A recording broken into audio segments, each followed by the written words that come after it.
Hello and welcome to the Master Your Finances Budget Planner how-to video. Here we'll be starting with the Directions tab. It's labeled as Read Me, and it gives you a quick rundown of how this budget planner works. Feel free to include the dates that you plan to complete each tab to get started on your wellness journey. Next, we have an example tab that shows a bunch of numbers here that are basically placeholders and showing you what your summary tab will look like in the end. This gives you kind of a dashboard look of what your budget looks like, your net worth, your emergency savings goal, as well as all of your expenses categorized. The summary tab is what all of your numbers will feed into, and this will populate at the end. So without further ado, let's get started on filling in the tabs with data that you'll be gathering. So for the net worth tab, you'll probably need some of your bank statements, access to your credit card company websites, any kind of auto loan or home value statements, and then filling that in here. So here, I'll just kind of zip through these just to show you how the overall spreadsheet works.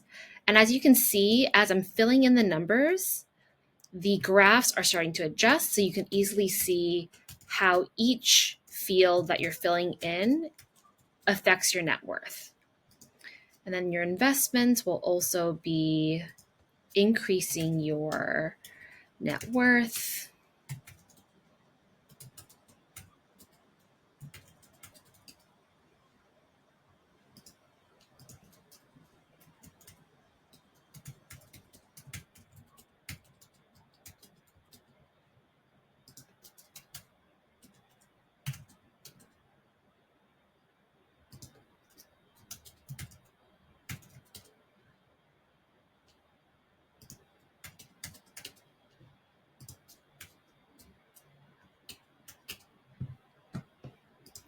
And then lastly, your credit score. So here we've completed the first net worth tab. And with these sample numbers here, you can see that our net worth is $120,000 and then split between the assets and liabilities. So general rule of thumb, your net worth is basically assets subtracting liabilities. Liabilities are anything related to debt. Assets are cash, personal assets that you own, as well as investments. This little rule of thumb here might be of interest to some, which is what should your net worth be? And in this case, let's suppose this is a 25-year-old who is filling out this sheet. So that would be 25 times your pre-tax income, which we will be doing on the next page actually, divided by 10. And this is from a book called The Millionaire Next Door. Next, we'll be filling out the inflow tab.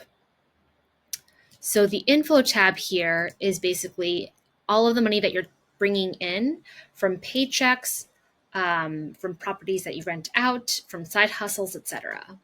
So once we fill this in, we'll have a better picture of our consistent sources of income.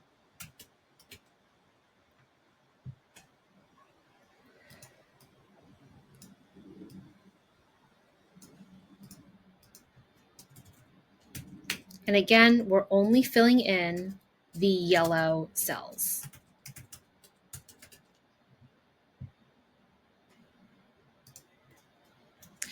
You will likely be able to find this information on your pay stubs that you get either on a weekly or bi-weekly basis. And a lot of these fields will apply. And in this particular scenario, this may not apply to everyone, but in case you have additional jobs or multiple jobs, you are able to fill in this second column here. If you don't have a side hustle, then feel free to just put 0 all across the yellow cells here. And with that, we just finished our inflow tab. So our total monthly income is $5,000. Next, we will be moving over to the Outflow tab, which is tab number 3. And this shows basically an analysis of all of our monthly expenses. Now, this offers 2 ways of doing this. So one is you could do the manual way. Feel free to adjust this, but you will need to adjust this cell C12, in order to have the worksheet function correctly. So if we select manual here, please go to 3.2 here, the manual tab, and then you can put in rough estimates of what you spend each month on rent or mortgage, groceries, etc., shopping, and drinks. These will require you to dig into your credit card bills, etc., to put in these estimates to get an idea of your overall budget.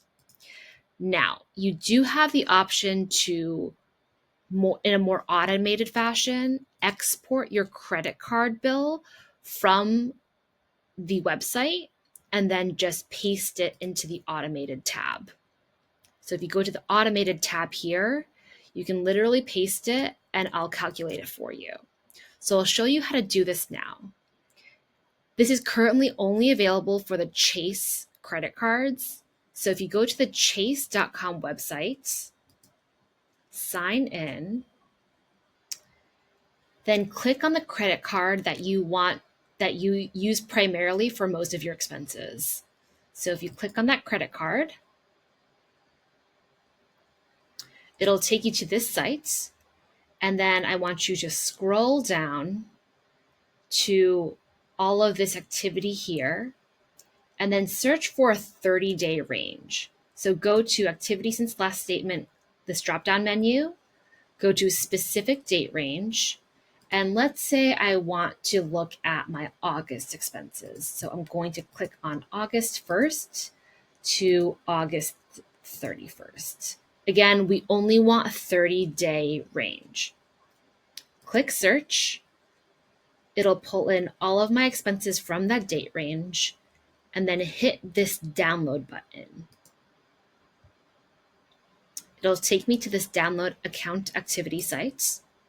And then you want the file type to be spreadsheet, and then hit download. This will pull up a CSV file, and it will look something like this. It'll be in your downloads folder probably, and it'll look something like this. So once you have all of this data here, go back to your Google Sheets, and then copy and paste this below. So hit copy, and then go ahead and do a paste values. So that way the formatting doesn't get messed up. Just hit paste values, and it will, oops, you can just delete that row. And you should be able to see all this data here. This automatically fills in these gray cells above, so you don't need to adjust any of those. You will need to include rent, other necessary expenses, and other discretionary expenses. So make sure to fill those out. So here we will fill in 1900, and then this is 0, and this is 0. Then we go back to the Outflow tab, and everything is filled out here, and we should be all set. And then we will want to finish up by looking at our savings. So let's assume this person is saving just a little bit, a couple $100s per month. So maybe $250, $250. Again, we only want to fill in the yellow cells. So we're all done with the Outflow tab. Now we want to go to the Budget tab. This tab helps you plan from a bird's eye view what you want to spend your budget on. So suppose you are really needing to save, then you'll want to flex your savings budget upwards. Typically, a lot of folks, you might have heard of the 50-30-20 budget. that is like a standard breakdown of needs, wants, and savings. So typically 50% of your budget or your income, this is your inflow tab, 50% of that would go towards needs, wants, and then 30% will go to your wants, 20% will go to your savings. All of that is explained up here. What this tab does is let you customize your budget to what fits your needs. So suppose that you want to do 55%, and then 20% for your budget. And then this works out where maybe you live in like a higher cost of living city and you need a little bit more for your needs. So all you're doing is filling out these two cells on tab 4. Great. And then what it is doing is taking what you're actually spending on needs, wants, and savings and grabbing that from your outflow tab. See, needs and then discretionary is more like a want. And then savings is what you filled out as well. So this blue, green, and yellow is a 50, 30, 20 in that budget.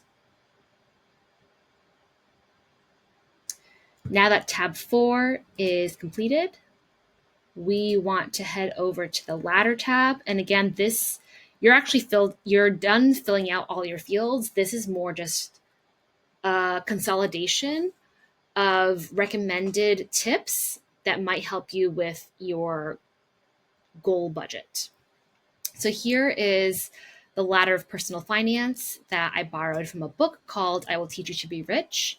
Ramit Sethi is a well-known financial blogger, and he recommends the following steps in terms of prioritizing how to increase your net worth.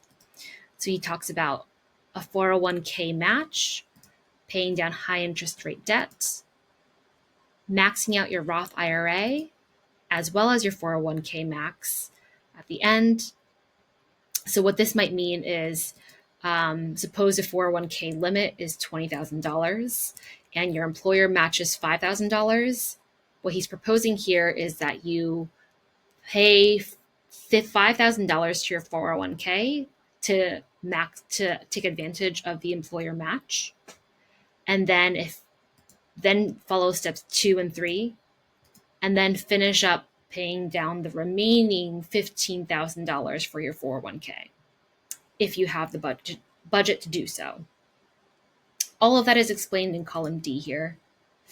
And then the 5th and 6th step are taking advantage of an HSA as well as additional investments. And so what this sheet does is grab information that you've already filled in tabs 1 through 4 to show what steps you're already taking. Now we go back to the summary tab and everything is filled in.